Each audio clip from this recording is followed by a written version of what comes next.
The Fly is a 1986 science fiction horror film directed by David Cronenberg, based on an adapted screenplay by both Cronenberg himself and Charles Edward Pogue. Seth Brundle has created telepods, machines that allow objects to be teleported from one to the other. He and his journalist girlfriend, Veronica, document the progression of his invention. Brundle teleports himself, but a fly in the machine forces the computer to combine himself with the insect. Brundle goes through various physical and mental transformations, much to the horror of Veronica. Now calling himself Brundlefly, his emotional state shifts wildly. In his madness, he tries to combine himself with both Veronica and their unborn child. Veronica and her ex-boyfriend manage to stop Brundlefly and kill him. I'm afraid! Don't be afraid! No. Be afraid. Be very afraid.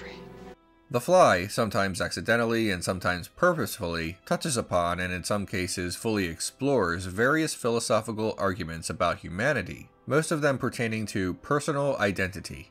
In philosophical academia, questions about personal identity relate to our own existence, our own individuality and uniqueness, as well as the proposition that what we consider ourselves and even reality may be an illusory construct. The Theseus Paradox is based on a Greek myth. Theseus was a mythical king of Athens. He and his crew sailed the world on a ship, and along the way had to replace parts until nothing of the original ship remained. When the ship arrived home, was it still the same ship? If not, when did the transformation take place? Immediately after the loss of the first plank? At the end with a different crew and all new equipment? Or somewhere in between? This paradox, this thought experiment, relates to how we perceive ourselves. Parts of ourselves are replaced all the time. Blood, cells. Your body takes in and expels new atoms all the time, simply through eating and digestion. There is a popular misconception that our bodies replace all of our cells approximately every 7 years, but in reality, the neurons in our cerebral cortex last a lifetime. Red blood cells go on for about 4 months, white blood cells about a year, skin cells live only about 2 or 3 weeks, and so forth.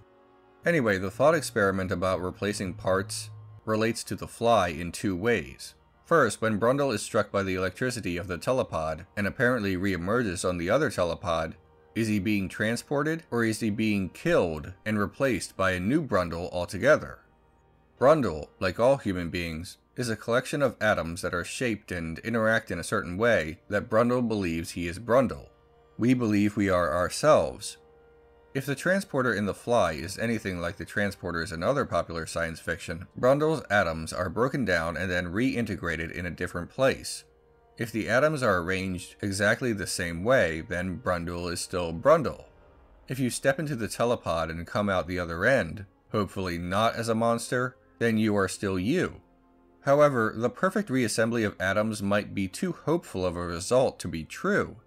Seth Brundle cuts a steak into 2 parts, transports one, and leaves the other one be. Veronica eats both and exclaims that the transported steak tastes artificial. Brundle concludes that the computer of the telepods is recreating the steak through an approximation and needs more data. Recreating, not transporting. It's translating it for us. It's rethinking it rather than reproducing it, and something is getting lost in the translation.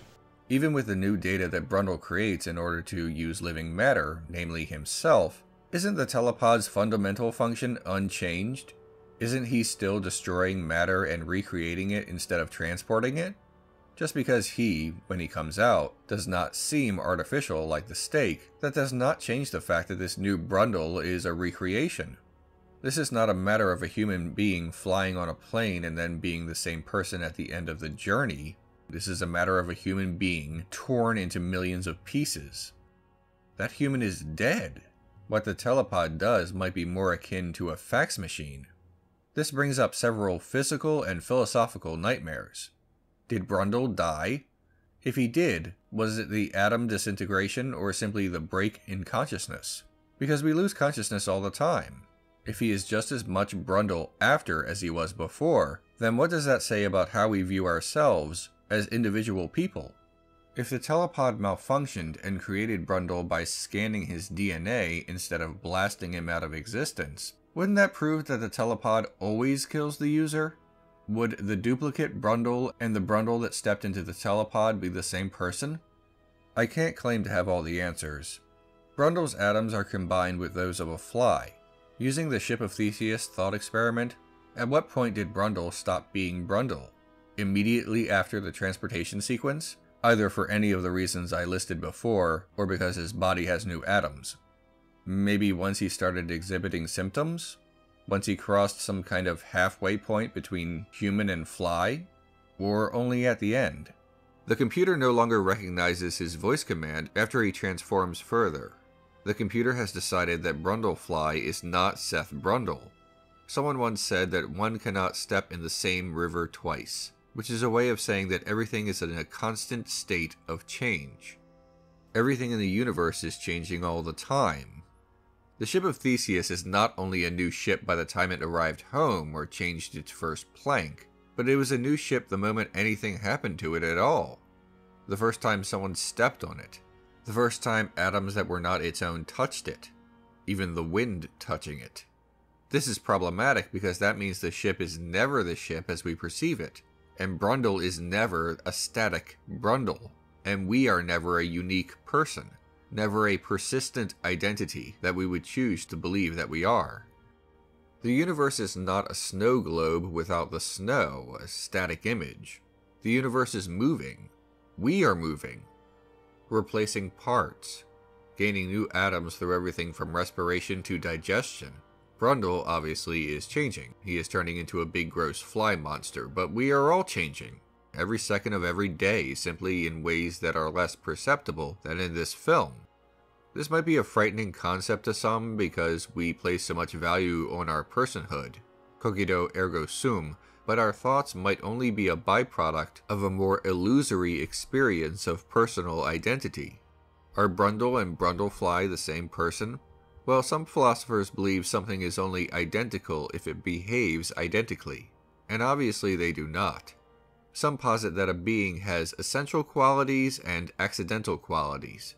A human who loses a limb, perhaps in war or some other terrible circumstance, is clearly still a human being. When Brundle loses some of his human parts, by the same logic, wouldn't he still be Brundle?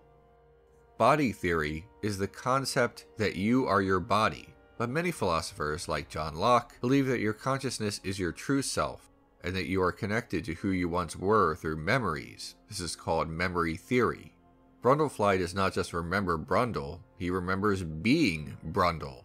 But your consciousness is not a magical bit of supernaturalism, your thoughts are just manufactured by your brain, which is itself part of your body. It's not disconnected. Brundle's brain is clearly changing. Veronica notes that his behavior is different following his encounter with the telepod. The brain and the rest of the body are not separate. They inform the other. Pain in your leg, for example, can affect your mental state, and therefore consciousness. Before his transformation, much of Brundle's life had been organized around the mind, while ignoring the rest of his body. His wardrobe is only a few copies of the same suit, much like Einstein. Brundle notes that his appearance is unimportant, and that he does not want to expend unnecessary mental energy on deciding what to wear. He obviously sees the mind and body as separate, the former being significant, and the latter being insignificant. When Veronica informs Seth that he is attractive, this catches him off guard, as if he never even considered that possibility. He does not understand the flesh, as both he and Veronica put it. The multiple copies of the suit foreshadow future events, but this also puts the audience in mind of both the difference and connection of the consciousness and the physical form. Body horror strikes at the core of human fear, not only because it is revolting, but because of how much stock we put in our personal identity, our individuality. The body horror that the audience witnesses in The Fly is actually the horror of not existing, not being a person. Because if we can change so drastically, our pondering thoughts and philosophical musings about personhood have now taken physical form.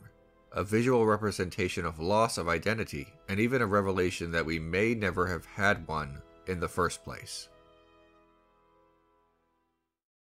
Thanks for watching the latest episode of Renegade Cut, everyone.